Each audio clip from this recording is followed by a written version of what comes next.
Zéo, Tov, bien là, excusez-nous pour le retard. Beshem Hashem Neaseh Benasser, on est aujourd'hui le lundi 12 du mois d'octobre, le 24 du mois de Tishri. Shiur sur Masechet Avot, sixième chapitre. On avait pratiquement fini et il nous reste le dernier chapitre de Masechet Avot, donc la Braïta. Shiur pour la réussite spirituelle et matérielle de Cynthia Sarah El Grabli. Bezrat Hashem, à qui on souhaite tous les bonheurs du monde, les refouach shlema pour tout le malade d'Israël, les ilou nishmat kol mete Israël et la falfav d'Ali, mais en même temps, une grande réussite pour tous ceux qui nous soutiennent, que Dieu vous bénisse, ceux qui prennent des shurim, ceux qui prennent un avrer, que ce soit à la journée, à la semaine ou au mois. Bezrat Hashem, ceux qui nous envoient leurs dons pour le binyan, on a vraiment besoin pour le binyan de construire, puisque hier, en faisant le calcul de tous les mendessim, tous les ingénieurs qui doivent donner leur autorisation pour la construction du binyan, on atteint les 729 000 shekels en tout, ce qui est énorme, mais on savait que c'était dans ces prix-là. Bezrat Hashem, qu'on puisse commencer à creuser le plus vite possible pour le meilleur de notre avenir à tous. Nous sommes dans Mishnah Bet de Masechet Avot, Perek Shishi, Mishnah Bet. Amar Rabbi Yoshua ben Levi. Vous savez que Rabbi Yoshua ben Levi n'a pas de sépulture puisqu'il est monté de corps et d'âme dans le Olam Haba, dans le Gan Eden. Et il nous apprendra une chose dans une Mishnah un peu dure, je vous préviens, un peu à l'avance. Elle est un peu dure à vivre parce qu'elle nous fait prendre conscience de la gravité de ne pas étudier la Torah. Et il commence par nous dire la phrase suivante. Alors, même si c'est dur, vous savez, des fois, hein, il est préférable de savoir la vérité parce que c'est pas la politique de l'autruche qui permet de pouvoir contourner la vérité. La vérité est là. Et il nous dit, Bechol Yom Vayom, chaque jour, de chaque année, de chaque siècle, et jusqu'à la fin des temps, Bat Kol Yotzet Me'ach Horev, une voix se fait entendre de la montagne du Sinaï, là où même la Torah a été donnée, et Machrezet Ve'omeret, décrète et dit, Oy lahem, malheur à vous. Waouh. La briotte me'al bona shel Torah, malheur à vous, créature, de l'humiliation que la Torah subit. Shoil ve'en oskimba, car le monde a été créé pour qu'on connaisse Dieu à travers une réparation de 6000 ans d'histoire. Dieu a la faute originelle, pour lequel nos âmes sont introduites dans des corps qui sont composés de peau extérieure qui nous aveugle de la réalité spirituelle qui nous entoure, avec des besoins physiques, l'humain. Et cette Torah qui nous a été donnée crie haut et fort. À quoi ça ressemble? Imaginez, comme nous avons déjà donné cet exemple-là, lo alenu velo alechem, qu'une personne rentre chez lui et trouve un courrier par terre avec une bande rouge sur lequel il est marqué tribunal de grande instance ou en rouge dernier avertissement pour les impôts ou pour je sais pas quoi, ou tout simplement une lettre du ministère de la police, donc de Quai des Orfèvres, on va dire ça comme ça. Et la personne laisse la lettre par terre, rentre à la maison, ferme la porte. Le lendemain, se rappelle qu'il y aurait une lettre. Elle ouvre la lettre. Ou deuxième cas de figure, il pose tout, il voit tout de suite qu'est-ce qu'on attend de lui. Autre courrier qu'il trouve à côté. Mazel Tov, loto, vous êtes le gagnant. Premier cas de figure, il surjambe la lettre, rentre chez lui, ferme la porte. Le lendemain ou le surlendemain, il se rappelle qu'il avait une lettre qui lui annonçait un loto gagnant. Ou il se baisse tout de suite, laisse tout et regarde ce qu'il a gagné. Il est évident, pour les personnes qui ont une moralité, qui sont responsables, que si on trouverait une lettre du Quai des Orfèvres, des impôts, de je sais pas quoi, en tout cas d'un tribunal qui nous convoquerait, ou d'un gain qu'on aurait gagné, vous avez gagné un voyage, vous avez gagné le loto du mois, on ne pourrait pas passer au-dessus de cette lettre.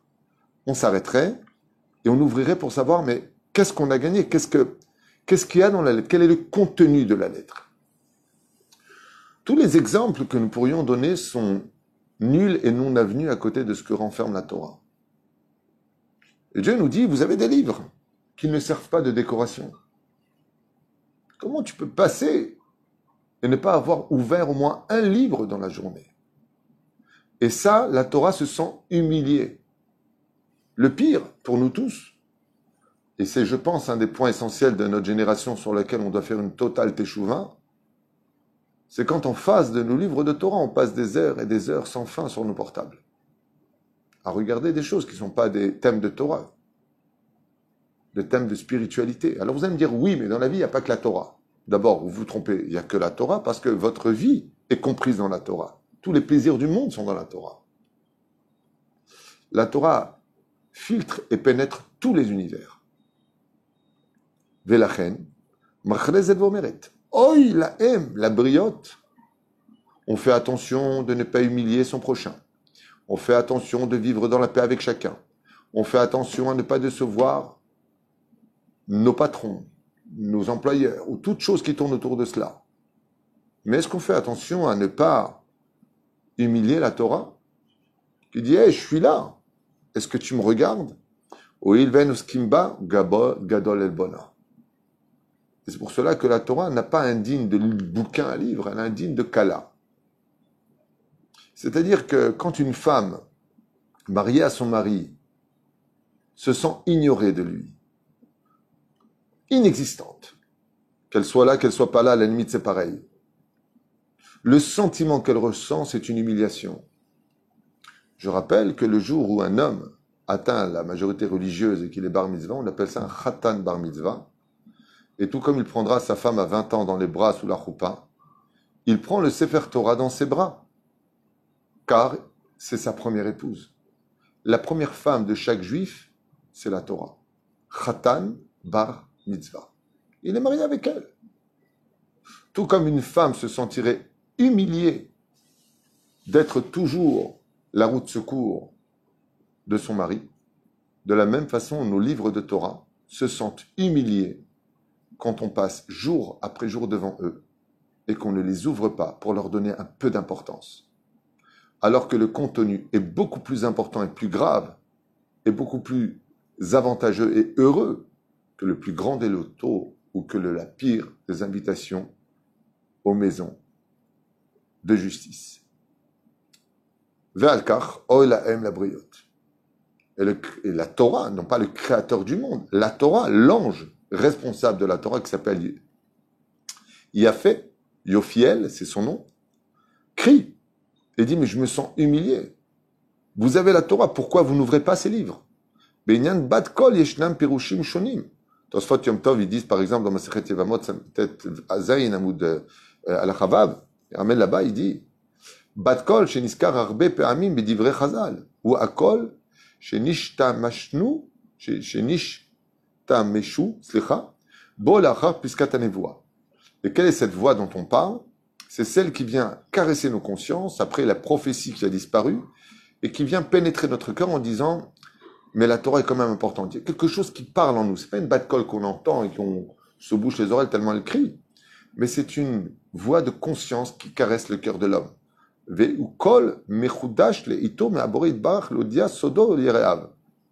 Et cette voix vient du Créateur lui-même qui vient rappeler au niveau de la conscience à chacune des personnes de ce monde leur obligation, leur attachement à ce livre. Baal Midrash Shmuel, lui, qu'est-ce qu'il dit? Raoul Avin, Shekaban, chez Bat Kol Zoba, les Atrod Bene Adam, chez Askobatora Tadir. Donc, un autre commentaire dit que cette voix vient nous rapporter et rappeler à la conscience de chaque juif qu'on doit l'étudier de façon régulière. Va'aya Raoul, chez Shamshu, chez Ish, chez Shamou, Slicha, Ota, Kol Haolam. Et en réalité, c'est toute l'humanité qui devrait l'entendre. Car les non-juifs aussi ont des obligations vis-à-vis de la Torah. Et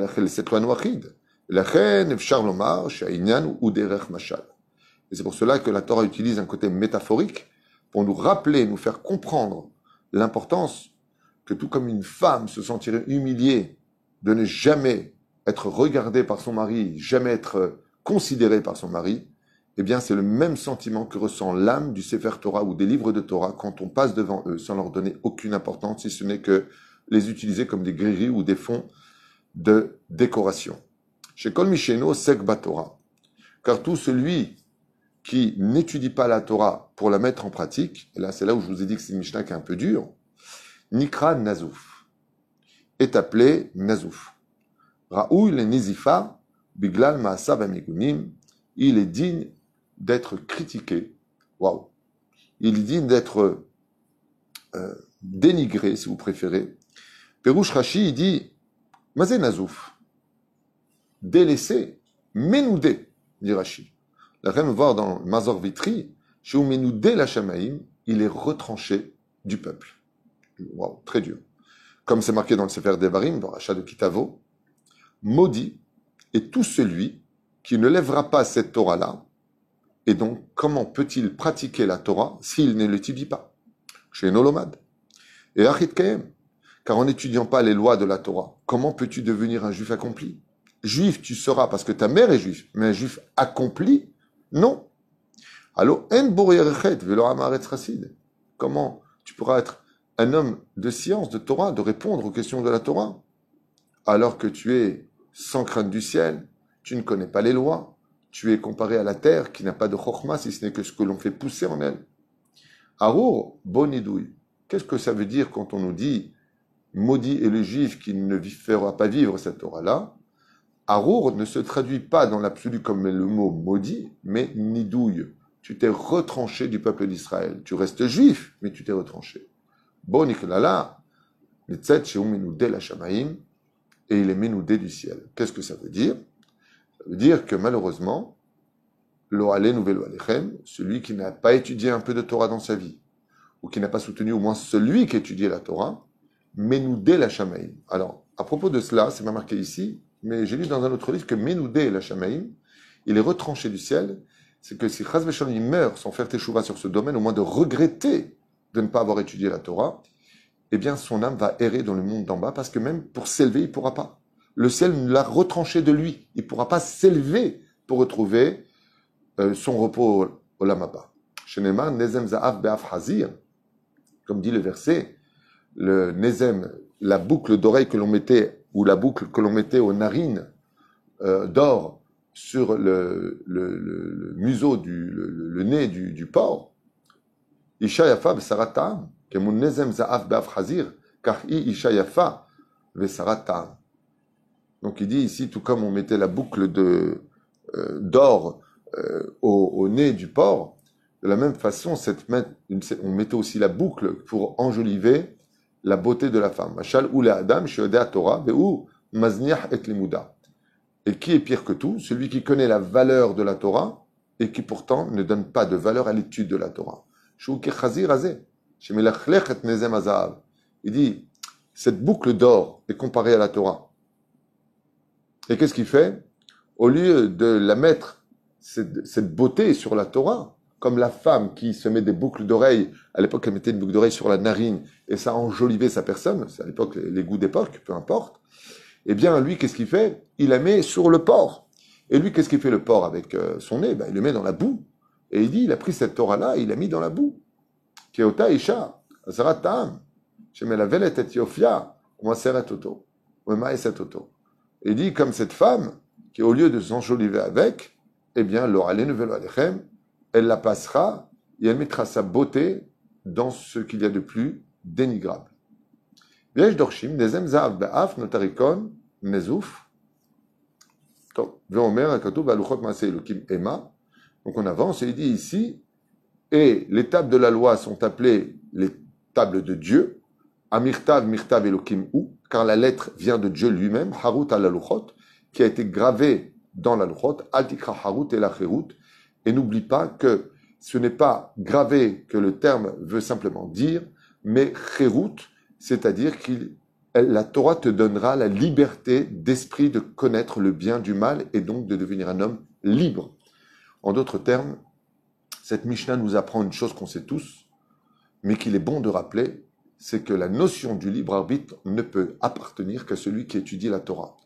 Car sans Torah, il ne saura jamais distinguer l'ombre du soleil, le bien du mal, le pur de l'impur, le kasher du taref, vechan al zaderer.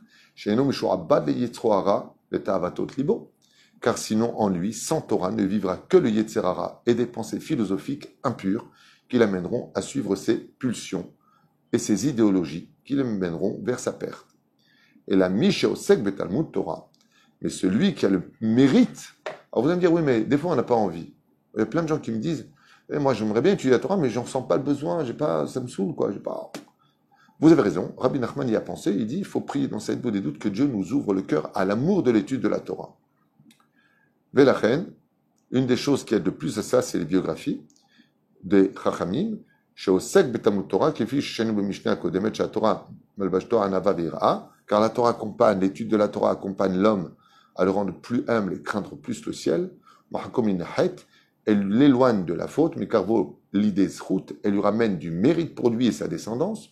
Megdalo miromamto, elle le fait grandir en intelligence et l'élève dans les rangs. Al-kol amaasim, sur chacune de ses actions qui est faite avec équilibre et bonne pensée. Vecholmi sheosek batorah tadir, et tout celui qui étudie la Torah de façon régulière. Arezé mitrale, de lui, on peut dire qu'il est digne de louange. Oleu legdola besrut chokhmat Torah, il montra dans les sphères par le mérite de l'étude de la Torah midot anefesh sheirhesh lo, et appartiendra à celui qui arrangera ses traits de caractère pour mieux servir l'humanité. Omimatatan ahaliel minahaniel bamot atralat apasuk midbar matana, car la Torah nous a été donnée comme cadeau du ciel par Dieu lui-même. Et quand Dieu fait un cadeau, il ne donne que le meilleur. Qu'il kartov natati lachem torati al tazovu. Imadam mesim atzmo kemidbar. Et c'est pour cela que la Torah a été donnée dans un désert. Si l'homme se comporte comme un désert, c'est-à-dire shakol dashinbo, qu'il se laisse conquérir par les valeurs extérieures, comme la montagne du Sinaï, comme le pétrole et tout ce qui va là-bas, talmudo miken beyado. Donc, s'il n'a pas assez d'humilité, il n'arrivera pas à étudier cette Torah. Fais de toi un désert pour pouvoir acquérir la Torah, car la Torah n'a été donnée que dans le désert pour nous enseigner cela. La Torah nitna lo bematana. Et n'oublie pas que la Torah t'a été donnée comme un cadeau. Et quand le roi des rois t'offre un cadeau, ce serait une insulte de ne pas l'ouvrir devant lui. C'est pour ça que la Torah se sont humiliés. Kevan nitna lo kematana nahalo el. Nachaliel perouche d'abord. C'est un cadeau qui vient de Dieu, tel un héritage,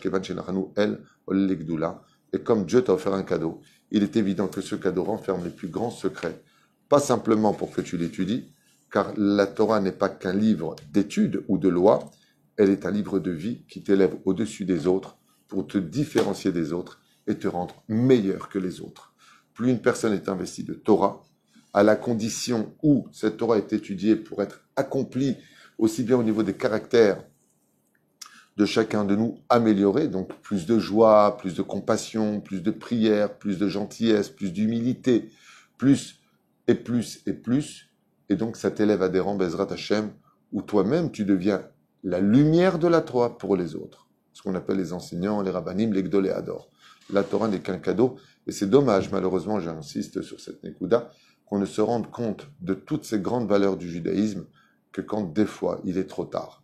Parce que de l'autre côté, s'il y a vraiment un Gehinam qui est insupportable à vivre, c'était le nombre de fois où on aurait pu étudier la Torah et qu'on a laissé malheureusement cette Torah de côté pour s'évader dans des mondes inutiles, d'illusions, sous prétexte qu'on on voulait passer un bon moment. On peut passer un moment. Comme je l'ai déjà dit au nom de mon Rav, le Rav Garbian, qui dit à l'éveil que l'on donne à nos loisirs autant de temps, qu'on donne à la Torah autant de temps qu'on est prêt à donner à nos loisirs.